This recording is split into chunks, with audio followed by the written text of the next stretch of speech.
Existe um cálculo criado há mais de 500 anos que continua sendo utilizado até hoje por investidores, economistas e profissionais do mercado financeiro. Ele não depende de aplicativos sofisticados, não exige planilhas complexas, muito menos inteligência artificial. Na verdade, basta uma simples divisão para estimar em quanto tempo o investimento seu pode dobrar de valor. Esse cálculo ficou conhecido como a regra dos 72. Com a taxa Selic atualmente em 14,25% ao ano, muitos investimentos de renda fixa voltaram a oferecer rendimentos bastante atrativos, e é justamente nesse cenário que essa regra volta a ganhar importância. Mas existe um detalhe que quase ninguém comenta: a maioria das pessoas faz essa conta de maneira errada. Elas esquecem que existe imposto de renda, taxas, diferenças entre Tesouro Selic, CDBs e outros investimentos que alteram o rendimento real. Além disso, muitas pessoas ainda confundem juros simples com juros compostos, sem perceber que essa diferença pode representar centenas de milhares de reais ao longo da sua vida. Hoje, vamos entender de onde surgiu a regra dos 72, por que ela continua funcionando mais de 5 séculos depois, como calcular corretamente considerando os impostos e quais investimentos podem aproveitar melhor o atual cenário de juros elevados no Brasil.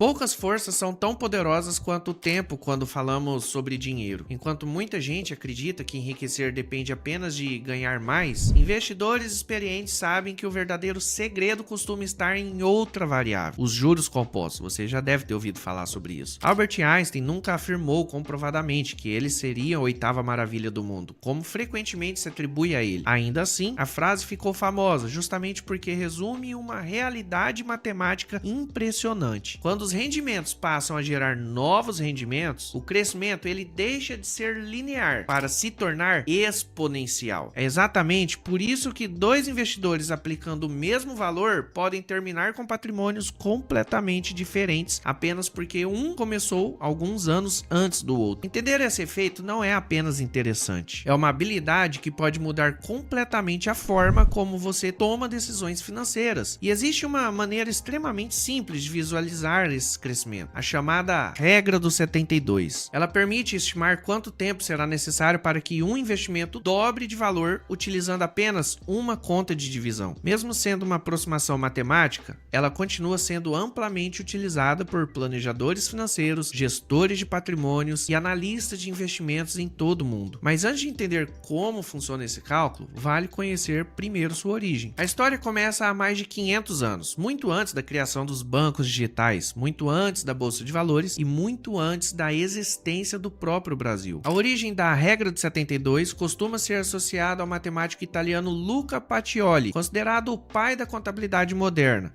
Em 1494, ele publicou uma das obras mais importantes da história da matemática financeira, Summa de Aritmetica Geometrica Proportioni et Proportionalità. Nesse trabalho, Pacioli reuniu diversos conhecimentos matemáticos utilizados pelos comerciantes europeus da época. Entre eles estavam conceitos relacionados ao crescimento do dinheiro através dos juros compostos. Embora a regra de 72 tenha sido refinada ao longo dos séculos por matemáticos e economistas, sua popularização começou justamente ali. O mais impressionante é perceber que, mesmo vivendo em uma época sem computadores, sem calculadoras e sem planilhas eletrônicas, esses estudiosos já buscavam maneiras simples de prever o comportamento dos investimentos. 5 séculos depois, essa lógica continua extremamente útil, principalmente porque nosso cérebro tem dificuldade para compreender crescimento exponencial. Nós conseguimos imaginar facilmente um crescimento constante. Por exemplo, se você recebe R$10 por dia durante 10 dias, termina com R$100. É simples, é intuitivo, mas quando o dinheiro rende juros sobre juros, a lógica muda completamente. O crescimento ele acelera a cada período, os rendimentos passam a gerar novos rendimentos, e esse efeito vai ficando cada vez mais forte conforme o tempo passa. É justamente por isso que muitos investidores dizem que o maior aliado do patrimônio não é necessariamente a rentabilidade, e sim o tempo. Quanto maior o período investido, maior tende a ser o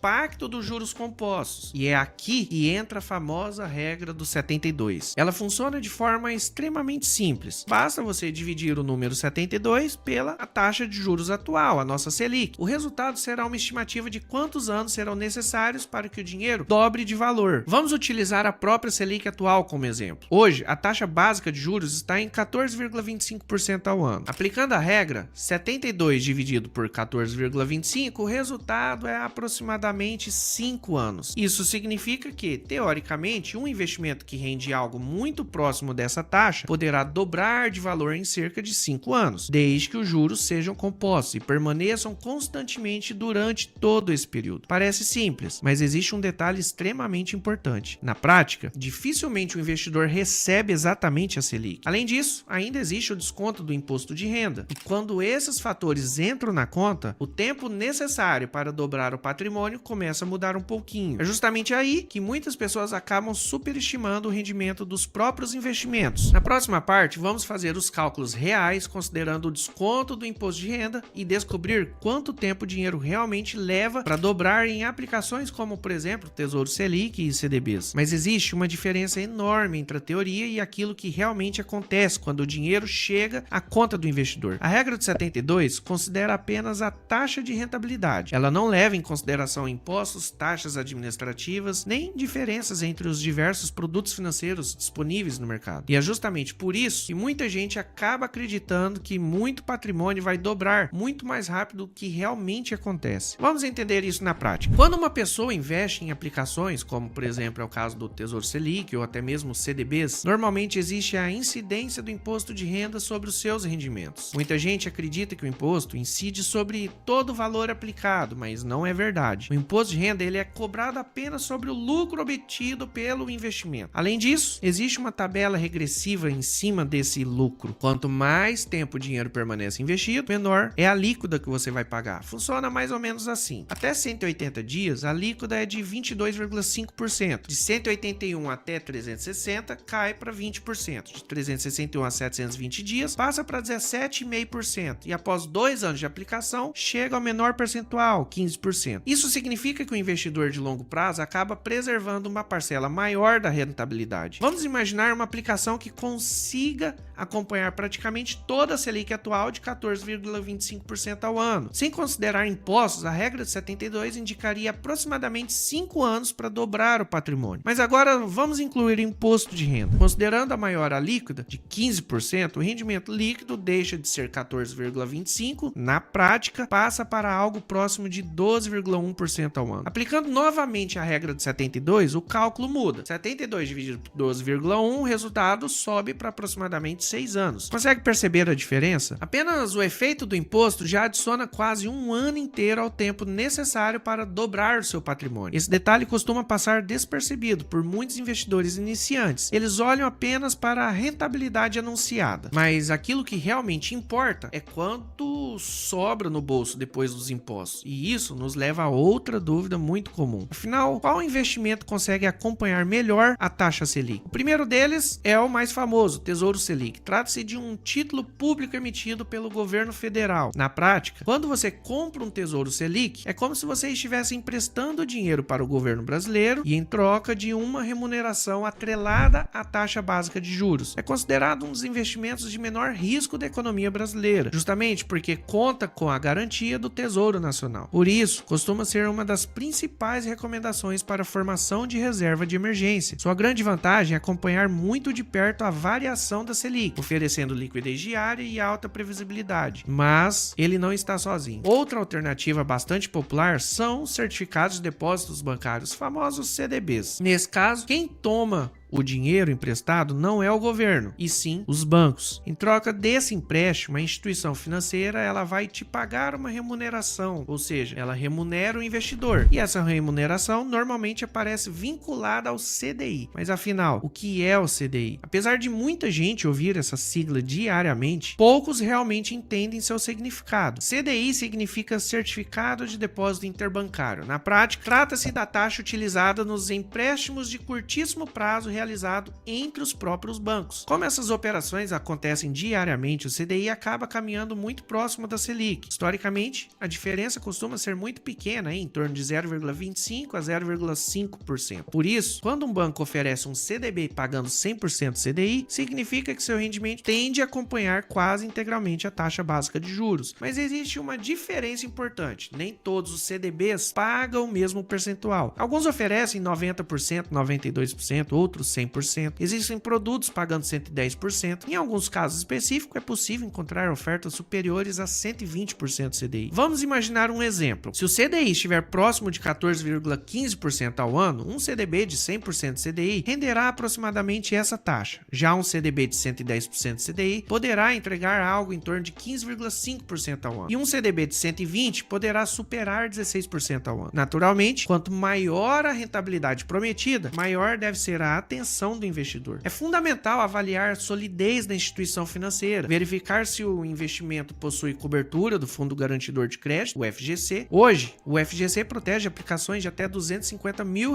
por CPF e por instituição financeira, respeitando o limite global previsto no regulamento. Essa proteção faz dos CDBs uma alternativa bastante segura quando emitidos por instituições autorizadas e dentro dos limites da garantia. Mas existe outro ponto que faz toda a diferença. Mesmo pequenas variações na taxa de juros provocam grandes mudanças ao longo dos anos. Vamos fazer uma comparação simples. Imagina dois investidores. O primeiro consegue uma rentabilidade líquida de 10% ao ano. O segundo obtém 12% ao ano. A diferença parece pequena, apenas 2 pontos percentuais. Mas depois de 20 anos, o patrimônio acumulado pelo segundo investidor pode ser dezenas de % maior. Isso acontece porque os juros compostos trabalham continuamente, ano após ano, rendimento sobre rendimento. É justamente essa característica que faz pequena diferença de rentabilidade se transformarem em enormes diferenças patrimoniais no longo prazo. E é aqui que muitas pessoas descobrem que o verdadeiro segredo dos investimentos não está em encontrar aplicações milagrosas, está em combinar tempo, disciplina e juros compostos. Porque quando esses três fatores trabalham junto, o patrimônio começa a crescer em uma velocidade que poucos imaginam. Até aqui nós entendemos como funciona a regra de 72. Vimos que o imposto de renda influencia diretamente o tempo necessário para dobrar o investimento e conhecemos algumas das principais aplicações disponíveis no mercado. Mas existe um conceito que explica por que esse cálculo continua fazendo sentido depois de mais de 5 séculos: os juros compostos. Muita gente ouve essa expressão com frequência, mas nem sempre compreende a diferença entre juros simples e juros compostos. Vamos imaginar um exemplo bastante fácil aqui. Você investe R$10 mil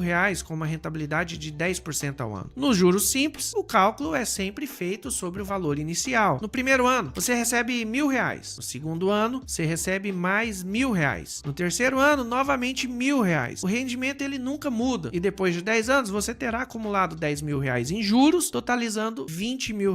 Agora, observe o que acontece nos juros compostos. No primeiro ano, os mesmos 10 mil rendem R$1.000. Seu patrimônio passa para 11 mil. No segundo ano, os 10% deixam de ser calculados sobre os 10 mil iniciais. Agora incidem sobre 11 mil reais. O rendimento passa para 1.100. No terceiro ano, os juros são calculados sobre 12.100. Depois sobre 13.310. E assim sucessivamente. A cada período, a base de cálculo aumenta. É exatamente esse mecanismo que faz o patrimônio acelerar ao longo do tempo. No início, o crescimento parece lento, quase imperceptível, mas depois de alguns anos, a curva começa a subir cada vez mais alto e mais rápido. É por isso que muitos investidores desistem cedo. Eles esperam grandes resultados nos primeiros meses, mas os juros compostos recompensam justamente quem consegue permanecer investindo por muitos anos. Existe um ditado muito conhecido no mercado financeiro: o primeiro milhão é o mais difícil. Não porque exista alguma barreira mágica, mas porque até determinado ponto, a maior parte do patrimônio ainda depende dos aportes feitos pelo investidor. Depois disso, os próprios rendimentos passam a trabalhar com muito mais intensidade. É como empurrar uma bola ladeira acima. No começo, exige bastante esforço, mas depois que ela ganha velocidade, o movimento se torna cada vez mais natural. Vamos imaginar 3 investidores. O primeiro consegue investir R$100 por mês. O segundo investe 500. O terceiro investe R$1.000 mensais. Supondo uma rentabilidade próxima de 12% ao ano, todos estarão utilizando exatamente o mesmo mecanismo. A diferença estará apenas na constância dos aportes. Ao longo de 20 ou 30 anos, o patrimônio formado não será resultado apenas do dinheiro aplicado. Grande parte dele será formado pelos próprios rendimentos acumulados. Em muitos casos, os juros gerados acabam superando o valor total que a pessoa efetivamente investiu. Esse é um dos conceitos mais importantes da educação financeira. O patrimônio não cresce apenas porque você economiza. Ele cresce porque o tempo permite que os juros trabalhem a seu favor. É justamente por isso que começar cedo faz tanta diferença. Quem inicia aos 25 anos normalmente precisa investir muito menos por mês do que alguém que decide começar apenas aos 40 ou 50 anos para alcançar o mesmo objetivo financeiro. Tempo e disciplina costumam ser muito mais importantes do que tentar descobrir qual será o investimento da moda no próximo mês. Naturalmente, isso não significa que qualquer investimento seja adequado. É fundamental avaliar riscos, objetivos, liquidez e perfil de investidor. Tesouro Selic, CDBs, LCIs, LCAs e outros produtos possuem características diferentes. Cada um atende necessidades específicas. O mais importante é compreender que nenhum investimento consegue substituir a combinação entre aportes regulares e permanência no longo prazo. É justamente essa combinação que transforma pequenas quantias em patrimônios relevantes ao longo dos anos. E eu vou falar a verdade para vocês, tem basicamente aí 8 anos que eu tô no mercado financeiro e de lá para cá, no começo, você praticamente não via a rentabilidade chegando e os próprios dividendos que caía no começo era dividendos meio que irrisório pelo meu padrão de vida. Mas com o tempo, esses dividendos foi aumentando, a rentabilidade foi aumentando e hoje, depois de 8 anos, a maior parte do patrimônio meu foi oriundo de juros compostos e foi uma junção de dividendos que eu recebi mais valorização. Minha carteira tem praticamente 16, 17% de valorização na média anual, certo? Então, o que muito eu foquei lá atrás em fazer uma carteira, montar uma carteira que pudesse me dar uma renda futura, hoje eu já tô colhendo esses frutos e o que eu via lá atrás acontecer e vejo com muitos investidores falando justamente isso, investidores de 20, 30, 40 anos que estão no mercado, e cada vez mais o seu crescimento ele se torna exponencial e depois de um certo tempo o seu aporte financeiro ele se torna irrelevante. E existe até um cálculo em relação nisso daí. Eu até fiz um vídeo falando sobre a mágica do 7, né? Porque depois de 7 anos, praticamente a quantidade de dinheiro que você aporta, você recebe isso em rendimentos. Então, o seu aporte, você consegue dobrar ele. Se você aporta, por exemplo, R$1.000 todos os meses, depois de 7 anos, você vai receber R$1.000. Então, se você continuar aportando os mesmos R$1.000, você vai ter R$2.000 para você continuar investindo. E aí, depois de 7 anos, isso daí vai escalando, até um ponto que o seu aporte se torne relevante. Então, é a mais pura verdade e eu sou fruto disso. Os meus investimentos cresceu muito nos últimos anos e continuará crescendo daqui para frente. E eu vejo o que aconteceu, por exemplo, Luiz Barsi. E com muitos investidores que eu acompanho, todos eles falam a mesma coisa. Cara, por que que eu não descobri o poder de juros compostos e o mercado financeiro antes, mais novo? E é a mais pura verdade. Eu, particularmente, comecei com 29 anos, mas hoje eu penso, cara, por que que eu não descobri isso quando eu tinha 20, 22 anos? Cara, meus patrimônios seria muito maior. Só que, ao mesmo tempo, por exemplo, pega Luiz Barsi. Luiz Barsi começou a investir com 30 anos. Imagina se esse cara tivesse começado com 20 anos. O patrimônio dele seria gigantescamente maior. Então, o ponto de que o tempo faz total sentido nos juros compostos é a mais pura verdade e eu sou prova disso também. A regra de 72 atravessou mais de 500 anos porque continua respondendo a uma pergunta que todo investidor faz. Quanto tempo meu dinheiro levará para dobrar? Hoje vimos que essa resposta depende da taxa da rentabilidade, do imposto de renda e principalmente dos juros compostos. Também entendemos que aplicações como Tesouro Selic, CDBs podem ser excelentes alternativas para quem busca segurança e previsibilidade, especialmente em um cenário de juros elevados. Mas talvez a principal lição desse vídeo seja outra. Não existe fórmula mágica para construir patrimônio. Existe disciplina, existe planejamento e existe tempo. Pequenas decisões tomadas hoje podem representar uma diferença enorme daqui 10 anos, 20 ou até 30 anos. Porque quando os juros compostos começam a trabalhar, o patrimônio deixa de crescer apenas pelo esforço de quem investe. Ele passa a crescer pelo próprio tempo. A regra de 72 não serve para prever exatamente quanto você terá no futuro. Ela serve para mostrar algo muito mais importante, que cada ponto percentual de rentabilidade faz diferença, que cada ano investido conta e que começar hoje quase sempre é melhor do que esperar pelo momento certo. Agora eu quero saber a sua opinião. Você já conhecia a regra de 72? Acredita que ela pode ajudar mais pessoas a entender o poder dos juros compostos? Ou ainda acha que investir é algo complicado demais para quem está começando? Deixe sua opinião aqui nos comentários. E se esse vídeo ajudou você a entender melhor como fazer o dinheiro trabalhar a seu favor, já deixa seu like, inscreva-se no canal para ajudar nosso crescimento e ative as notificações para acompanhar os próximos conteúdos sobre investimentos, economia e educação financeira. Eu vou ficando por aqui, até a próxima e fui!